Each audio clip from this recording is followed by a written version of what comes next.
Hey guys, Mentrillum here. I'm sure so many people know that I've just officially released Slender Modified on GitHub and allied modders for anyone to download. Concerns have been addressed revolving around Slender Modified, such as where can I get it, how can I make content, why it took so long to release, and what's after the release.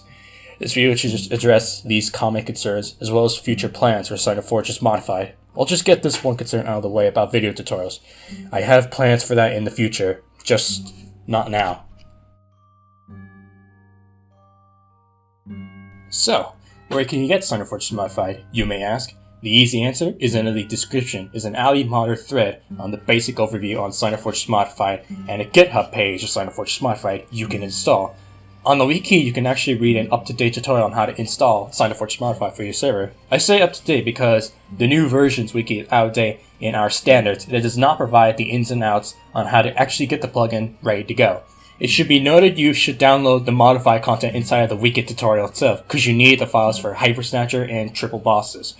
You'll also find bosses specifically made for modified versions, such as Insanity, Snatcher, Nameless, Corrupted Woody and Jesse, Boxing Ring, and much more that should come in the future. If you don't want to install Slender Modified for yourself, the official servers are down in the credits page on the main wiki page. Some of these servers may be down or are part-time.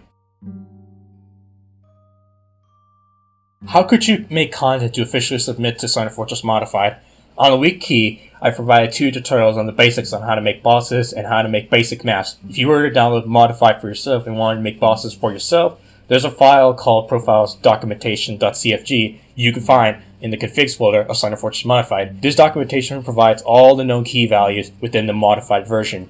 Of course, this might be a bit out of date as of release 1.5.4, however, I want to include updates only if a new version comes out like 1.5.4.1. Maps also got some love as I tell you to do it and don't do it on how to make modified maps. You can also look at the map entities wiki page on the known entities in Slender Modified. This guide will actually be more up to date as I can simply edit anytime. Right now I've gathered all the entities as of 1.5.4. If you're good enough to look in the source code of Modify to look for a specific entity, you could do so. So why did it take so long for Slender Modified to release? Well, I was actually going to release the version to public around mid 1.5.0 modified. This is when little things were added such as the kill effect and this fixed sound attack killed all. But it got to a point after 1.5.1 and even during 1.5.2, I was uncertain if I should release this version to the general public due to content stealing at the time, as well as no provided clarification from the official developers if I can release the plugin on GitHub.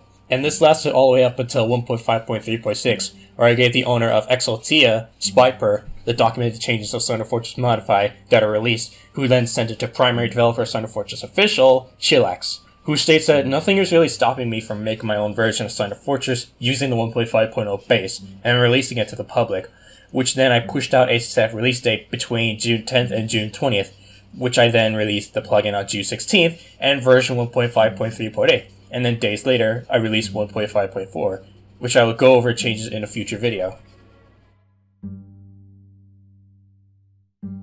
I also want to clear up what's going to happen with Slender Modified in the future. First off, I'm putting the plugin in support mode, which is where I can't release any new features, but I can still fix game-breaking bugs. I get many questions why I chose this route, and actually, I'm putting Slender Modified in support mode temporarily simply because of a Unity project I've had in store for longer than even Modify was thought up about. That of course being SCP-087B Unity Edition. I know a lot of you may not care for this, but this has been plaguing me ever since I started version 1.5.3 of Slender Modified. So don't assume Slender Modified is dead on release. I'll say it's dead or finished whenever I say so. And after the Unity project, I'm going to continue Slender Modified and its business as usual, preparing for a big update called the Proxy Infestation Update. Many of you might remember this was going to come out during 1.3.0, but this was simply not the case due to mass content stealing at the time. This is where myself and a few others will make maps and bosses for this update. I will do the heavy lifting for the coding process behind it, as well as make a few maps for the update. And lastly is another update called the Random Update. I know I'm straight up referencing Geometry Dash as Random, but this has been planned before the level was even verified. I won't go into detail on what this update is about. That's pretty much all I have to say about Slender Modified. If you want info on how Slender Modified works, you can check out the GitHub page and the allied modders thread on a basic overview on what's changed in Slender Modified. If you have any questions regarding the plugin, I'll try to answer them as quick as possible. I'll see you in the future.